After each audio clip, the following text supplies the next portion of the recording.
Greetings, ladies and gents, and welcome to this latest episode of Tales from Outer Space, taken from the subreddit HFY. The links to all the stories will be down below, and as always, I hope that you enjoy. And if you do, please consider subscribing.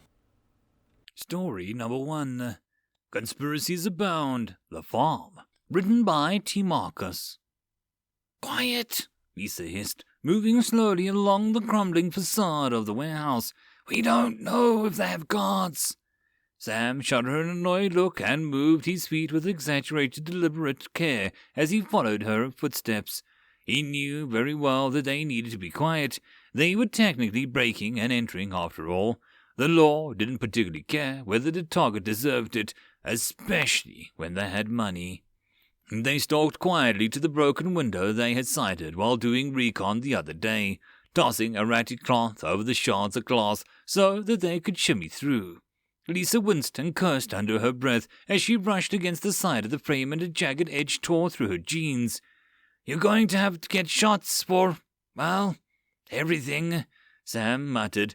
She gave him an acid look and motioned impatiently for him to follow.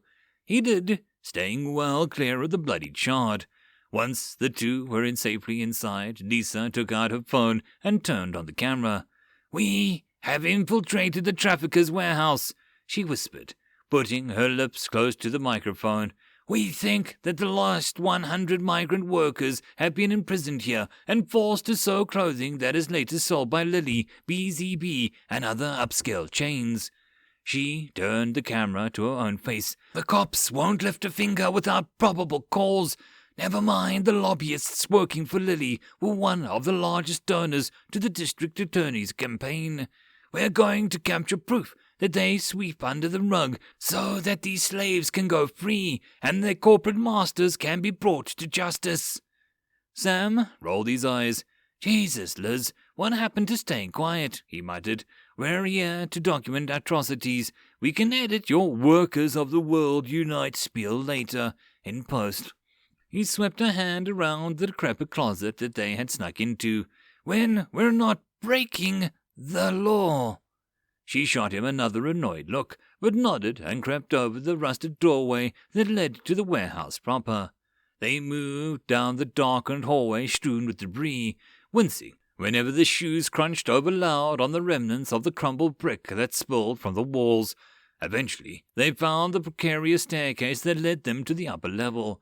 From there, though, through a series of disused stockrooms, they began to see signs of habitation as they moved, discarded pallets that looked newer than the warehouse's original debris, and some empty cardboard boxes carelessly tossed into a corner. In one room they found a few pairs of broken shackles, the kind that let you shuffle along with a chain looped through the handcuffs. Lisa swept the camera close to them, and with her face locked in a stony disapproval, then continued onwards. At an odd draught, wind swept past Sam's face. He turned to look behind them, but saw nothing, although he had let his gaze linger on the darkened corners for a few seconds. He had a feeling of being watched, probably just nerves, but there was a lingering unease that, Come on, Lisa whispered. He reluctantly turned back to face her. We need to keep moving if we don't want to get caught, she insisted, turning to walk forward. She's right, a voice said from behind him. Sam spun around, his heart pounding. A man stood several paces away, where Sam had seen nothing just seconds before. He's not young, but not quite old yet, wearing a battered tan trench coat and making no attempt to be stealthy. Just standing, looking at the two of them with an odd, weary expression on his face. Who the frick are you? Lisa hissed, keeping her voice low. Do you work here? Are you one of them? If I was, this would be a much less reasonable conversation, the man sighed. You kids need to leave. Lisa stalked over to stand in front of the man, her shoulders squared. He didn't react except to arch an eyebrow. We're not going to let you stop us from telling the truth, she spat. There are innocent people being held prisoner here. The stranger smiled, shaking his head. The truth, he chuckled, although Sam heard a healthy leavening of bitterness in his voice.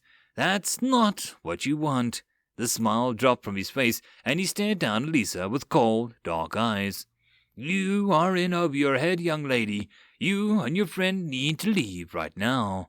She shook her head emphatically. We're not going anywhere, and abandoning those people, she hissed. Those people are the reason I'm here, the man said. I'm going to help them and make sure that those responsible get what's coming to them. Lisa's face lost none of its fury, and he slumped forward with a bit less of chill in his expression. Come on, kid. Just leave this one to the professionals. A professional what? She asked snidely, sniffing the air. Have you been drinking?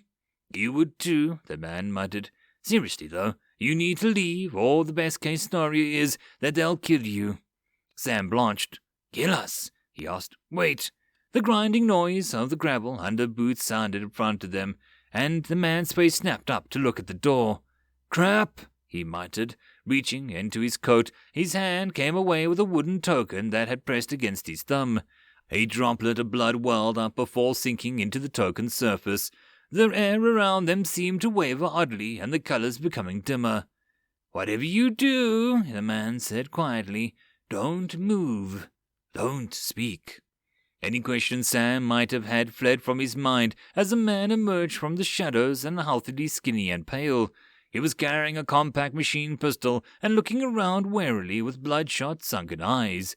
Sam's heart pounded as the guard's gaze swept over him, and continued on without lingering, as if he wasn't even there.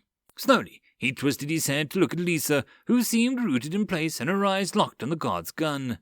Behind her, the stranger's lips were moving soundlessly. His eyes were closed, and he held another wooden token firmly between his thumb and his forefinger. He brought his hand up to point directly at the guard, who was looking suspiciously at the far corner of the room and sniffing in an unsettling manner of his predator scenting prey. The man's eyes opened, revealing a golden irises. Himalia sarpatanya manu me, he whispered. Ada. The guard dropped the gun and clatter and began frantically clawing at his head, fingernails drawing blood furrows from his sculptured chin. Sam and Lisa watched transfixed as he sank to his knees, shuddered and collapsed, his eyes wide and staring, puffed into greasy black smoke and lingered in empty sockets. They both turned to stare at the stranger. He was standing with his head cocked to the side, listening to something Sam couldn't hear. There was a pause before he snorted and rolled his eyes, which had returned to a more normal color. Yes, I know that's not how it goes, he muttered. Frack off. The frack was that, Lisa stammered. You killed him. Nah, the man said. Just put him in the timeout bin for a bit. He walked over to the smoked corpse and peered down at it, and then nodded in satisfaction before turning back to Sam and Lisa. So, listen, change your plans, he said. After this, there is no way you're making it out of here on your own, so your dumb rears are going to stick with me. Do what I say when I say it, and you might live. No promises. Dude, what the frick is going on? Sam asked. Who are you? Right now, I'm working on a pretty massive headache, the man said, taking a small flask from his coat, and you can call me Ethan. They both watched in bemused silence as Ethan took a pull from the flask, then stowed it back in his coat. Well, come on then, he sighed, walking towards the dark hallway. Let's get this over with. Sam exchanged a look with Lisa, but they were both too stunned to do anything but fall into step, gingerly skirting around the twisted corpse on the floor. They followed Ethan as he picked his way forward in the dark, occasionally pausing at the intersections and consulting something that they couldn't see before moving on. After several minutes, they arrived at a walkway about a cavernous, dimly lit space that stretched out before them, filled with rows of tables where emaciated-looking people sat listlessly, stitching shoes together. Lisa's face contorted, a slight pushing back of terror from earlier. We were right, she whispered. This is proof that we needed when people see the real cost of their clothes. Ethan started laughing quietly, and she broke off to glare at him furiously. You think this is funny? She demanded. You think this is about clothes? He countered, gesturing at the factory floor with a twisted smile. You brought a camera with you, right? Go ahead, film, show the people the truth. Lisa glared at him and reached for her phone, flicking it open, the camera app, and pointing it at the workers. We found... she began, before choking and looking wide-eyed at her phone screen. Each worker in the grainy video had a nebulous dark tendril that wrapped around their neck, caressing their face and twisting itself through their hair. The tendrils seemed to pulse and writhe, and as she planned the camera up, she saw that they were joined together in a twisted mass floating high above their heads. In the center of the mass was a single yellow eye, with a slit pupil that stared down at them greedily, flicking its attention to each worker in turn. "What is that?" she sputtered, horrified. "What is it doing?" "That would be a demon," Ethan said, drawing out another wooden token, "and not one of the fun ones. It's a farmer." "A farmer?" Sam asked faintly. "Tending to its crop," Ethan confirmed. "Degradation, misery, loss of innocence, tasty snacks for a demon." He clamped the token against his thumb, and Sam saw another splash of blood well up. Lisa was gasped, and Sam looked at the phone.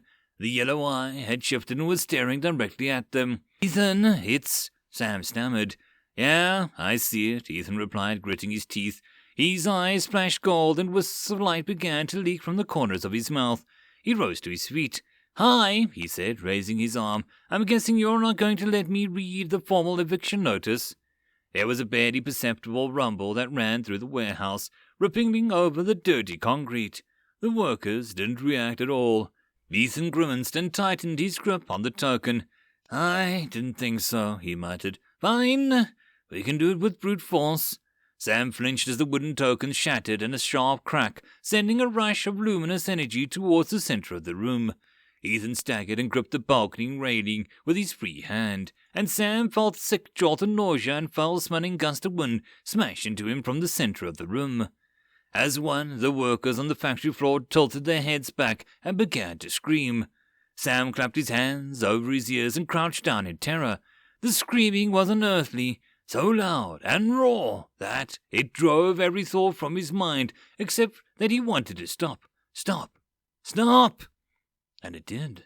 The workers collapsed, and the tables, while Ethan fell to his knees, breathing heavily and clutching his hand tight over his ribs. "Ow, damn it!" he winced. "Fricking overachiever. Couldn't just go quietly. No, had to make a damn show of it." Lisa stared out at the fallen workers on the floor, lying insensate and slumped over half-finished sneakers. "Are they dead?" she asked tremulously. "Nah," Ethan wheezed. "They're just having a really, really bad day." He fished a picture from his pocket and peered at it, then looked out over the factory floor. "Come on," he said. "I still got a job to do." They followed him down the nearby staircase and out amongst the fallen.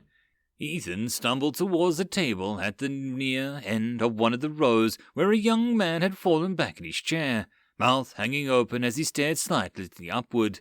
As Ethan took a picture out of his coat pocket once more, Sam saw that it was a headshot of the same man, albeit smiling and better fed.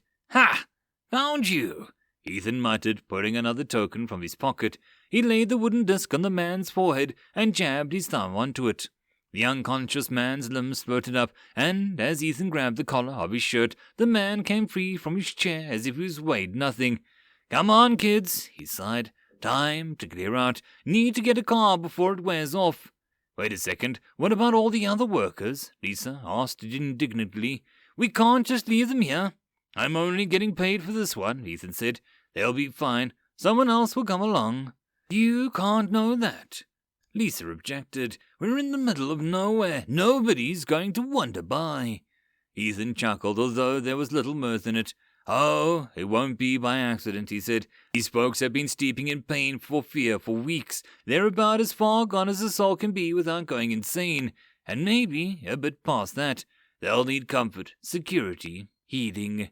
Sam gulped, his eyes flicking involuntarily upward. "And someone up there will arrange for it?" he asked. "Oh, they'll be falling over themselves," Ethan confirmed. "The difference between angels and demons is just a matter of dietary preferences. The hunger, that's the same."